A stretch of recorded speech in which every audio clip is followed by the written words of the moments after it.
네, 말씀은 베드로전서 2장 1절에서 12절입니다. 베드로전서 2장 11절에서 12절입니다. 다 찾으셨나요? 합독합니다. 사랑하는 자들아, 거류민과 나그네 같은 너희를 권하노니 영혼을 거스러 싸우는 육체의 정욕을 제어하라. 너희가 이방인 중에서 행실을 선하게 가져 너희를 악행한다고 비방하는 자들로 하여금 너희 선한 일을 보고 오시는 날에 하나님께 영광을 돌리게 하려 함이라. 아멘. 성도는 육체의 정욕을 제어해야 한다, 이렇게 오늘 본문에 나와 있죠. 사랑하는 자들아, 거류민과 나그네 같은 너희를, 이렇게 했는데 우리는 이 땅 가운데 나그네로 살아야 합니다. 근데 현실은 그렇지가 않죠. 대부분의 사람들이 이 땅에서 천년만년 살 것처럼 산단 말이에요. 내 집을 꼭 있어야 되고, 집이 그렇게 중요하긴 하죠. 근데 꼭 내 집이어야 되냐? 내 명의?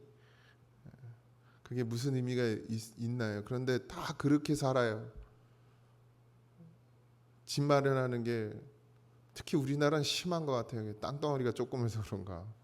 그냥 내 집 마련에 아주 목숨을 다들 걸어. 그게 무슨 의미가 있죠? 그래야 얼마나 더 산다고. 뭐 집이 막 40억, 막 난 이해할 수가 없는데 어쨌든 40억짜리 집에 살면 느낌이 어떨지 잘 모르겠는데 거기에다 이렇게 목숨을 걸고 막 집 좋은 거 꾸미고 그걸 자랑하고 그러는데, 살기 편하면 되고 잠깐 머물다 갈 땅인데도 우리는 그렇게 살질 않죠. 하나님은 늘 우리에게 너희는 거류민과 나그네라 그랬거든요. 이 땅 가운데 사는 것은. 정말 여러분들이 지혜가 있다면 영원히 살 집을 꾸며야겠습니까? 그냥 잠깐 있다 갈 집을 꾸며야겠습니까? 근데 우리의 마음은 다 이 잠깐 있다가 없어질 이 땅에, 이 집에 우리의 마음을 다 쏟아요. 그러면서도 나는 하나님을 사랑한대. 그리고 난 천국을 소망한대. 근데 삶은 전혀 천국을 소망하는 삶이 아니에요. 하늘에다 뭘 쌓을 생각을 안 해요. 여러분들 착각하시면 안 됩니다. 그냥 주일 예배 나와서 헌금 드리는 게 천국에다 뭘 쌓는 게 아니에요. 하나님 무슨 헌금을 받으십니까? 그걸로 여러분들 하늘에 아파트 사시는 거예요 지금? 헌금이? 아니잖아요. 근데 우린 자꾸 그렇게 생각한다고요. 조금 더 드리면 내 하늘에서 더 좋은 집에 살 거라고 생각하나 봐요. 누가 그렇게 가르친 적도 없는데. 하늘의 보화는 영으로 쌓는 것입니다. 차라리 그런 이론으로 따진다면 한 영혼을 구원하는 게 천국에 내 아파트를 더 넓히는 게 아닐까. 아파트도 없겠지만. 근데 우리는 하늘의 것에, 하늘에 쌓는 것에, 하늘을 준비하는 것, 내가 영원히 가서 돌아가서 살아야 돼, 돌아가야 돼, 내 본향, 내 집, 진짜 살아야 돼, 영원히 살아야 될 집에는 관심이 없어요. 거기가 세워지는 것엔 관심이 없다고요. 그저 이 땅에서 어떻게 하면 살까, 어떻게 내 집 마련하고 살까, 어떻게 하면 자식 잘 키우며 살까, 이거에 다 빠져 있어요 세상이. 근데 세상은 그럴 수밖에 없어요. 세상은. 그런데 그리스도인들도 그러고 있는 거예요. 세상 풍조를 따라 산단 말이죠. 그러지 말라 그러는데도 그래요. 하나님 그러지 말라 그랬거든요. 근데도 우린 여전히 이 땅 가운데 주인으로 살려고 그래요. 나그네로 살으라고 분명히 그랬는데도 그게 안 벗겨지네. 이상하게 갈수록 더 심해져. 그래도 예전에 우리 성도님들은 옛날 믿음의 조상들, 우리의 믿음의 조상들, 이 믿음의 1세대들은 그래도 그런 마음으로 사는 분들이 꽤나 있었어요. 그죠? 뭐 지금도 없지는 않습니다. 그런데 안 보이죠, 잘. 우리 교회도 그런 분위기가 좀 바뀌어야 됩니다. 누가 뭐 해야 되고 1세대들이 하셔야지. 우리 교회 1세대들이 땅에 매여 살지 마시고 새벽에 나오는 분들이 그거 하셔야 돼요. 하늘에다 쌓아야 돼. 하늘에다. 헌금 내란 얘기가 아니에요. 근데도 그걸 못해. 지금 우리 믿음의 1세대도 그걸 못하고 있어요. 우리 교회 1세대들도 다 땅에만 그냥 관심 그냥 있어. 제가 볼 때는. 근데 하나님 우리를 나그네로 살기를 원합니다. 그래서 나그네 같은 너희를 권하노니 이랬어요. 영혼을 거스려 싸우는 육체의 정욕을 제어하라. 그러니까 우리의 심령을 육체의 정욕과 반대된단 말이에요. 우리 영이. 그죠? 너희 영혼을 거스려 싸우는 육체의 정욕을 제어하라. 제어하라는 게 뭐예요? 하나님이 알아서 하시겠지가 아니라 너희 스스로 그 육체의 정욕을 어떻게 해요? 다스리란 얘기예요. 다스리란 얘기. 어느 인간도 이 땅에다 쌓는 걸 싫어하는 인간이 없다고요. 목사조차도. 저도 걱정 안 하겠습니까? 여러분보다 덜 걱정하라. 사실 자식 걱정은 별로 안 하고 있는데 제가 좀 이상한가 봐요. 어쨌든 하나님께서는 그 정욕을 우리 보고 제어하라 하셨어요. 제어하라. 하나님이 하시겠지가 아니라 그 욕심을, 이 땅에 매여 있는 내 생각을 어떻게 하라고요? 통제하라는 거예요. 그리고 어떻게 하라는 거예요? 하나님께로 나오라는 거예요.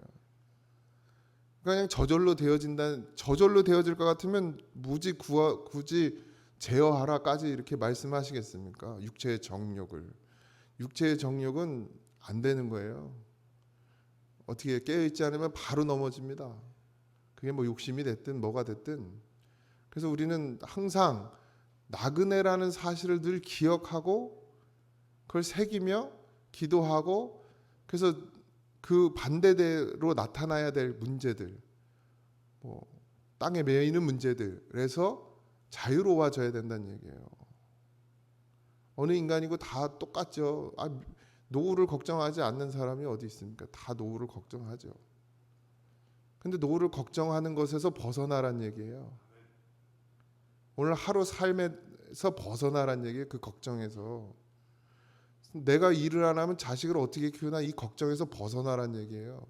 자식 걱정을 왜 여러분들이 하십니까? 해야 되나? 하나님께 맡겨야죠. 하나님이 내게 부어주신 게 100이면 100만 원이면 그 100만 원을 가지고 내가 살면 돼요. 그럼 남들은 1000만 원을 벌어서 자식을 100만 원짜리 학원을 보내고 더 많이 벌어서 유학을 보내요. 그거 쫓아가면 죽는 거예요. 하나님 내게 100만 원 줬으면 10만 원짜리 학원 보내고, 그것도 안 보내도 되고, 내 그 주신 것에 맞춰서 살면 돼요. 그게 나그네란 말이에요. 하나님 내게 주신 대로. 근데 우리는 자꾸 어떻게 해요? 200만 원 벌고 싶은 거예요. 300만 원 벌고 싶고. 그러니까 어떻게 예배도 제외하고 나가는 거예요. 돈 벌러. 누가 그러라 그랬어요? 하나님이 그렇게 하라 그랬어요? 본인들이 그러는 거죠. 그걸 제어하라는 얘기입니다. 그러면 하나님이 계속 100만 원만 벌게 할 거냐? 그건 모르죠. 근데 믿음대로 살면 하나님이 부족하게 하지 않습니다. 100만 원을 벌어도 부족하지 않고, 200을 벌어도 부족하지 않고, 300만 원을 벌어도 부족하지 않아요. 근데 하나님이 없으면 500만 원을 벌어도 부족하고 1000만 원을 벌어도 부족한 거예요. 그러니까 이게 정욕이란 말이에요. 이게 욕심이란 말이에요. 걱정되시죠? 미래가 다. 걱정 안 되는 사람이 어디 있겠습니까? 저도 나름대로 준비하겠죠, 나중에. 그러나 하나님이 허락하신 것에서 거기서 하세요. 거기서.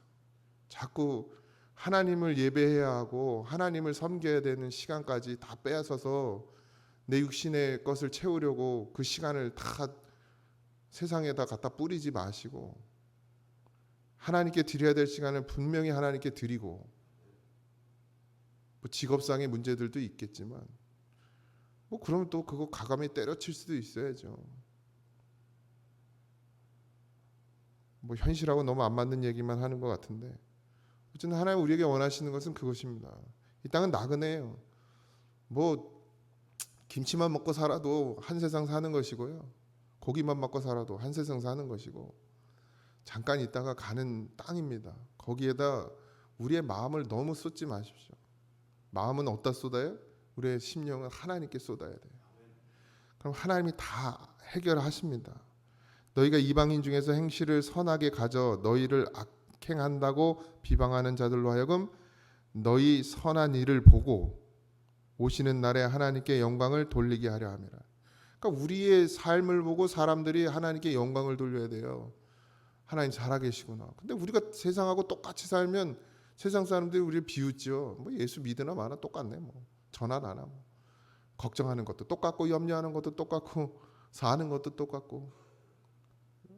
우리가 뭐 예수 믿는 사람이라고 세상 가운데 서서 다른 모습이 뭐가 있냔 말이죠. 세상도 다 해. 구제도 하고 선교도 선교는 아니죠. 구제를 하잖아요. 되려 안 믿는 사람들은 더 많이 합니다. 남들 돕는 가난한 사람 돕는 거. 예수 믿는 사람이 더 하네. 더 악작 같아. 왜? 헌금해야 되니까. 그런 걸로 분별이 안 되는 거죠. 분별은 뭘로 돼요? 진짜 내가 예수로 사느냐?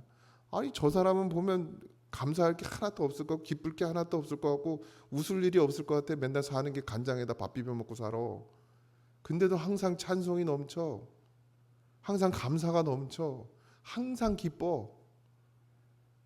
그게 예수 믿는 거죠. 근데 처음엔 조롱하겠죠. 어이구 뭐 간장에 밥 비벼 먹으면서 뭐 이렇게 좋아? 미쳤구만 저거. 이럴 거란 말이에요. 근데 시간이 지나고 보면 이제 그 사람은 괴롭거든. 자기는 돈이 있어도 괴로워. 왜? 예수가 없으니까. 그럼 그때 느끼는 거예요. 도대체 저게 왜 저 사람은 왜 저렇게 기쁠까? 저 사람은 뭐가 그렇게 행복할까? 나보다 정말 형편없는데 초가상간 살면서 예수로만 만족하는 거죠. 그게 영광이란 말이에요. 그게 영광. 세상 가운데서 여러분들이 의식 구조를 바꿔요. 예수 믿고 부자 되는 게 자랑이 아닙니다. 제가 늘 말씀드리잖아요. 절에 다녀도 부자 되는 사람 많다고. 무당말 듣고도 부자 되는 사람이 있어요. 그걸로 예수님을 드러낼 수 없습니다. 되려 조롱당해. 그랬잖아요. 무슨 예화 보면 그러잖아요. 목사님이 우리 장로님이 예수 믿어서 복 받아가지고 이런 차 끌고 타고 다니고 이런 집에 산다 그랬더니 옆에 있더니 난 불교인데 더 좋은 차 타고 더 좋은 집에 산다고. 망신당하는 일입니다. 그런 거 자랑하는 건. 내가 고잔재께서 예수 믿는데 기쁨이 떠나질 않고 찬송이 넘치고 늘 항상 행복하고 예수 믿으니까 이렇더라라는 게 있어야지. 예수 믿고 부자 되는 거, 예수 믿고 건강해지는 거 그거는 자랑할 것도 안 됩니다. 반드시 좀 깨어 있으시기 바랍니다. 거룩한 삶은 욕망을 추구하지 않고 선을 행하는 삶이에요. 하나님이 우리를 거룩한 백성이 되게 하셨어요. 그럼 이제 우리는 이 육신의 정욕을 따라 사는 사람이 아니라 하나님의 선을 행하며 사는 사람이란 말이죠. 착한 일, 그러니까 세상이 말하는 착한 일은 아니지만 하나님의 뜻을 따라 사는 것이 그리스도인이에요. 결단하시고 제어하시고 이게 내 정말 욕심인지 정말 하나님이 내게 가게 하시는 길인지. 그렇다고 뭐 일을 하는 게 무조건 나쁘다 이런 얘기는 아닙니다. 정말 하나님이 뜻인지 아닌지를 먼저 분별하고 그리고 내가 하나님께 드려지는 시간을까지 뺏어서 심지어는 막 피곤해서 주일날 쉬어야 되고 평일날 너무 많이 일을 해가지고 주일날밖에 쉬는 날 없다고 쉬어야 되고 이런 상황까지 놓인다면 그건 아니죠. 뭐 새벽은 당연한 것이고 어쨌든 우리의 오늘의 하루의 삶이 육체의 정욕을 제어하고 선을 행하는 하나님께 영광을 돌리는 삶이 되길 소망합니다. 그렇다고 게으르고 나태하면 안 됩니다. 부지런해야죠. 늘 세상보다 더 부지런해야 하나 그 마음 중심이 늘 하나님께로 향해서 하나님이 기뻐하시는 그런 삶이 되어지는 그게 성도라는 사실을 잊지 마시고 성도는 내 욕망보다 말씀을 따른다라는 사실을 오늘도 잊지 마시기를 주님의 이름으로 축원드립니다. 기도하겠습니다. 하나님 무엇을 쫓아 사는 것이 그리스도인의 삶인지 우리가 분명히 알면서도 때로는 이 세상의 풍조를 따라 다 그렇게 사니까 나도 그렇게 살지 라는 그냥 안이한 생각을 하지는 않는지 우리도 돌아보게 하여 주시옵시고, 아버지 하나님, 무엇이 하나님을 위해 사는 것인지, 주를 위해 사는 것인지, 하나님의 영광을 드러내며 사는 것인지 아는 지혜를 우리에게 허락하여 주옵소서. 힘들고 어려운 세상 가운데서 또 더군다나 경제가 더 어려워져서 살기가 힘든 그런 삶 가운데 있더라 할지라도 그래도 세상의 것을 쫓지 말고 하나님을 의지하고 하나님께서 부어주시는 마르지 않는 샘물을 마시는 그런 심령들이 되게 하셔서 어떠한 상황 가운데서도 감사하고 기뻐하고 찬송하며 하나님께 영광을 돌리는 삶을 살아갈 수 있는 그런 믿음이 되게 하여 주옵소서. 오늘 하루의 삶도 하나님께 맡깁니다. 아버지 하나님, 동행하여 주시고 내게 참 기쁨을, 우리에게 참 소망을 허락하여 주옵소서. 모든 것 감사하며 예수님의 이름으로 기도하옵나이다. 아멘. 하늘에 계신 우리 아버지여, 이름이 거룩히 여김을 받으시오며 나라의 임하옵시며 뜻이 하늘에서 이루어진 것 같이 땅에서도 이루어지이다. 오늘날 우리에게 일용할 양식을 주옵시고 우리가 우리에게 죄진 자를 사하여 준 것 같이 우리 죄를 사하여 주옵시고 우리를 시험에 들지 말게 하옵시고 다만 악에서 구하옵소서. 그의 나라와 권세와 영광이 아버지께 영원히 있사옵나이다. 아멘.